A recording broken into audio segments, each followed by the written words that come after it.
세례자를 성전에서 드림. 성주간의 수요일 밤부터 목요일까지 내가 본 것은 다음과 같다.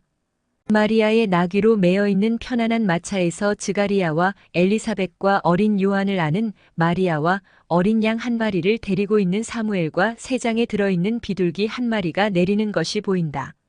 그들은 성전에 가는 모든 순례자들이 자신들의 타는 짐승을 임시로 맡기기 위하여 을에 들르는 마구간 앞에서 내린다.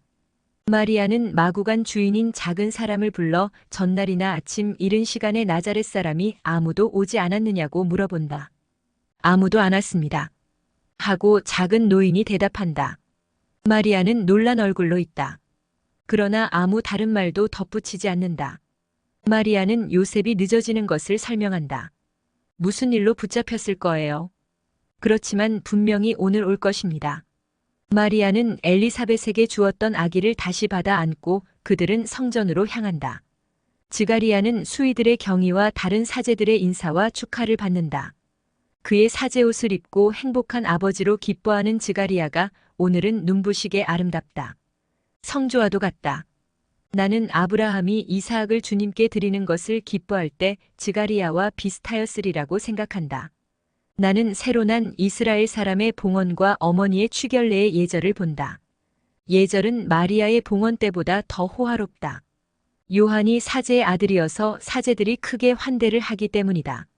사제들이 많이 달려와서 여인들의 작은 집단과 갓난아기를 둘러싸고 분주하게 왔다 갔다 한다.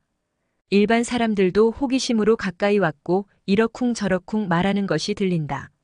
일행이 늘 가는 장소로 가는 동안 마리아가 아기를 안고 있으므로 사람들은 마리아가 어머니인 줄로 믿는다. 그러나 한 여인이 말한다. 그럴 수가 없어요. 저 여자가 임신한 걸 못 보세요? 아기는 난 지 며칠밖에 안 되었는데 저 여자는 벌써 배가 불렀어요. 하지만 하고 다른 사람이 말한다. 어머니일 수 있는 것은 저 여자밖에 없어요. 또 한 여자는 늙었거든요. 아마 친척이겠지만 그 나이에 어머니가 될 수는 없어요. 우리 따라갑시다. 그래서 누구 말이 만나봅시다.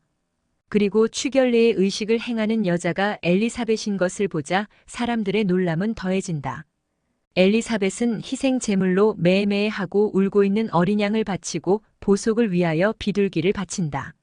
저 여자가 어머니예요. 보셨지요? 아니에요. 그렇다니까요. 사람들을 아직도 믿을 수 없어서 속삭인다. 그들이 하도 소리를 내는 바람에 예절에 참례하는 사제들의 집단에서 명령적인 쉿소리가 나올 지경이다. 사람들은 잠시 입을 다문다. 그러나 엘리사벳이 거룩한 긍지로 빛나는 얼굴을 하고 아기를 받아가지고 아기를 주님께 바치기 위하여 성전 안으로 들어갈 때에는 속삭이는 소리가 더 커진다. 저 여자가 맞아요. 봉헌을 하는 것은 언제든지 어머니거든요. 그러면 이런 기적이 또 있었어요? 저렇게 늙은 나이에 저 여자에게 태어난 어린아이는 장차 무엇이 될까요? 이게 무슨 징조지요? 당신네들은 몰라요? 하고 숨이 턱에 닿아서 오는 사람이 말한다. 저 애는 아론 가문의 지가리야의 아들입니다. 지성소에서 향을 드리는 동안에 벙어리가 되었던 그 사람의 아들이요. 신비요. 신비. 그런데 지금은 말을 다시 해요. 그의 아들이 나면서 그의 혀가 풀렸어요. 어떤 영이 그 사람에게 말을 하고 하느님의 비밀에 대해서 침묵을 지키는 습관을 들이라고 그의 혀를 죽여놓았었을까요? 신비해요. 어떤 진리가 지가리야에게 계시되었을까요? 그의 아들이 이스라엘이 기다리는 메시아가 아닐까요? 아기가 유다에서 나기는 했지만 베들레헴에서 나지 않았고 동정녀에게서 나지도 않았어요. 그러니 메시아일 수가 없어요. 그러면 어떤 사람일까요? 그러나 대답은 하느님의 비밀 속에 남아있고 사람들의 호기심은 풀리지 않은 채로 있다. 예절이 끝났다. 사제들이 이제는 어머니와 아기에게도 축하를 한다. 사람들이 주의를 기울이지 않고 그의 몸의 상태를 알아차리고는 멸시하듯 피하기까지 하는 오직 한 사람, 그는 마리아이다. 축하가 끝나자 대부분의 사람은 다시 길을 떠나고 마리아는 요셉이 도착하였는지 보려고 여관으로 돌아가기를 원한다. 요셉은 도착하지 않았다. 마리아는 실망하여 생각에 잠긴다. 엘리사벳은 이 상황을 걱정한다. 우리는 제6시까지는 남아있을 수 있어요. 그렇지만 그 뒤에는 초경까지 집에 닿을 수 있게 떠나야 합니다. 아기가 아직 너무 어려서 밤이 될 때까지 남아있을 수는 없어요. 그러니까 마리아는 침착하고 슬프게 말한다. 나는 성전의 어떤 마당에 남아있겠어요. 선생님을 찾아가 뵙겠어요. 어떻게 할지 잘 모르겠어요. 그렇지만 어떻게 해보겠어요. 즈가리아가 어떤 계획을 내놓으며 개입하니 그것이 좋은 해결책이라고 인해 수락된다. 제베데오의 친척집으로 갑시다. 마리아를 데리러 요셉이 틀림없이 그리로 올 것입니다. 그리고 만일 요셉이 오지 않으면 갈릴레아로 마리아와 동행할 사람을 만나기가 쉬울 것입니다.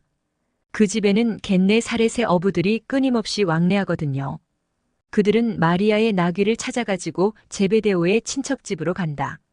그들은 결국 넉 달 전에 마리아와 요셉을 유숙시켰던 바로 그 사람들이다. 시간은 빨리 지나가는데 요셉은 도무지 나타나지 않는다. 마리아는 아기를 흔들어주면서 걱정을 억제하고 있다.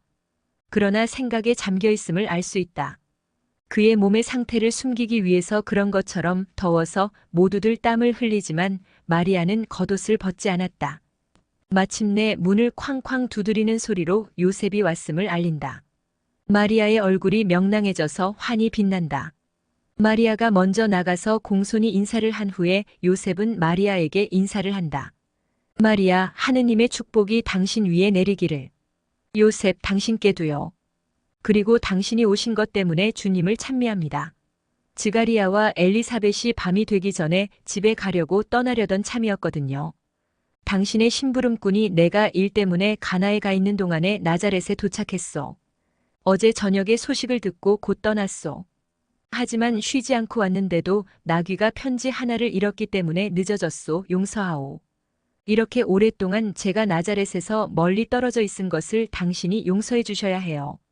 그렇지만 보세요. 저분들이 저를 데리고 있는 것을 대단히 기쁘게 생각하셨습니다. 그래서 지금까지 저분들을 기쁘게 해드리려고 했어요. 여보, 당신이 잘했소. 그런데 아기는 어디 있소? 그들은 떠나기 전에 요한에게 젖을 먹이는 엘리사벳이 있는 방으로 들어간다. 요셉은 부모에게 아기가 건장한 것을 축하한다. 엘리사벳은 아기를 요셉에게 보이려고 젖에서 떼었다. 그러나 아기는 누가 껍질이라도 벗기는 듯이 울고 발버둥을 친다.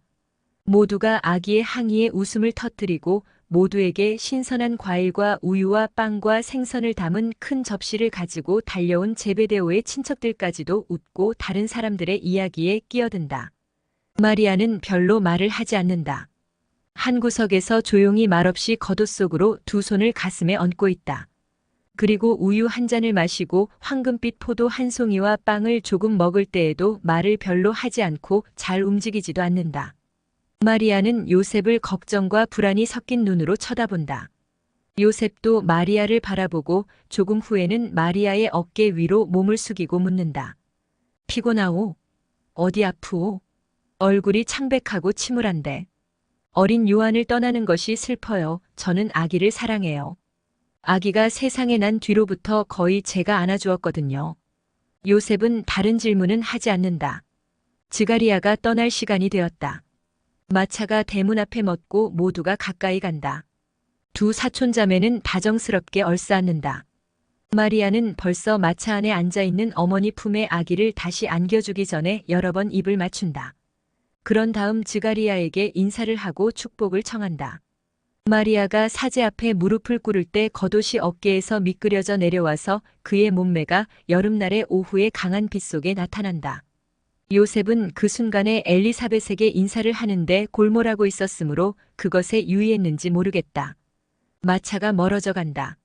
요셉은 마리아와 함께 다시 들어오는데 마리아는 빛이 덜 환한 구석에 그가 앉았던 자리에 다시 가서 앉는다. 밤에 길을 가는 것이 싫지 않으면 저녁 때 떠났으면 하는데 어떻소? 낮에는 더위가 심해요. 반대로 밤은 서늘하고 조용하오. 이렇게 말하는 것은 당신이 햇볕을 너무 쬐지 않도록 당신을 위해서 하는 말이오. 내게는 삼복 더위를 무릅쓰는 것이 아무렇지도 않소. 하지만 당신은 요셉, 당신 좋을 대로 하세요. 그래요. 밤에 길을 가는 것이 좋을 것 같아요. 집이 잘 정돈되어 있고 정원도 그렇소. 당신은 정말 아름다운 꽃들을 볼 거요. 당신은 꽃이 만발한 것을 보기에 알맞게 오는 거요. 사과나무, 무화과나무, 포도넝쿨에 전에 없이 열매가 많이 맺혔고 석류나무 가지에는 근래에 그런 일을 절대로 볼 수 없었을 만큼 벌써 형상이 갖추어진 열매가 어떻게나 많이 달렸는지 버팀막대를 세워 주어야 했소. 그리고 또 올리브나무는 기름을 많이 얻게 될 거요. 기적같이 꽃이 많이 피었었고 꽃이 하나로 그냥 떨어지지 않았소. 모두 벌써 작은 올리브를 맺었소.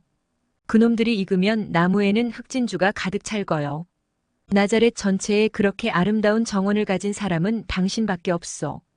친척들까지도 그것을 놀라워하고 있어. 그리고 알페오는 기적이라고 말하오. 당신이 보살펴서 그렇게 잘 되었어요. 아, 아니야. 나 같은 보잘것없는 사람이. 대관절 내가 뭘 했어. 나무 손질 좀 해주고 꽃에 물 좀 준 것뿐이요. 이것 봐요. 당신을 위해 샘을 하나 파놓았소. 이제는 물 기르러 밖에 나갈 필요가 없게 되었소. 물을 안쪽 동굴 근처까지 끌어오고 거기에 수반을 하나 갖다 놓았소. 물은 마티아의 올리브나무 위쪽에 있는 샘에서 끌어왔소. 물이 맑고 풍부해요. 작은 개울로 해서 당신에게까지 끌어왔소. 잘 덮인 작은 수도를 만들었거든요. 그래서 지금은 물이 흘러오면서 하프처럼 노래하오.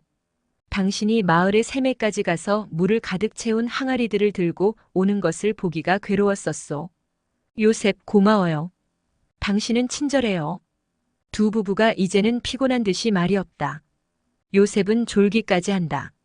마리아는 기도를 드린다. 저녁 때가 되었다. 주인들은 길을 떠나기 전에 무엇을 먹으라고 간절히 권한다. 요셉은 빵과 생선을 먹고 마리아는 과일과 우유만을 먹는다. 그런 다음 출발이다. 그들은 나귀에 오른다.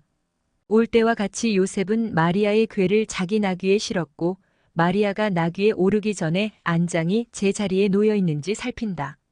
나는 마리아가 나귀에 오를 때 요셉이 그를 쳐다보는 것에 유의하였다. 그러나 요셉은 아무 말도 하지 않는다. 그들은 별들이 제일 이른 별들이 하늘에서 깜빡이기 시작할 때에 길을 떠난다. 그들은 성문을 향하여 걸음을 재촉하는데 아마 성문이 닫히기 전에 도착하려고 그러는 것 같다. 그들이 예루살렘에서 나와 갈릴레아로 가는 큰 길로 접어들었을 때에는 하늘 전체에 별이 쫙 깔렸다. 들판은 아주 고요하다. 즈가리아는 다른 사제들의 인사와 축하를 받는다. 그의 사제옷을 입고 행복한 아버지로 기뻐하는 즈가리아가 오늘은 눈부시게 아름답다. 나는 새로 난 이스라엘 사람의 봉헌과 어머니의 취결례의 예절을 본다. 예절은 마리아의 봉헌 때보다 더 호화롭다.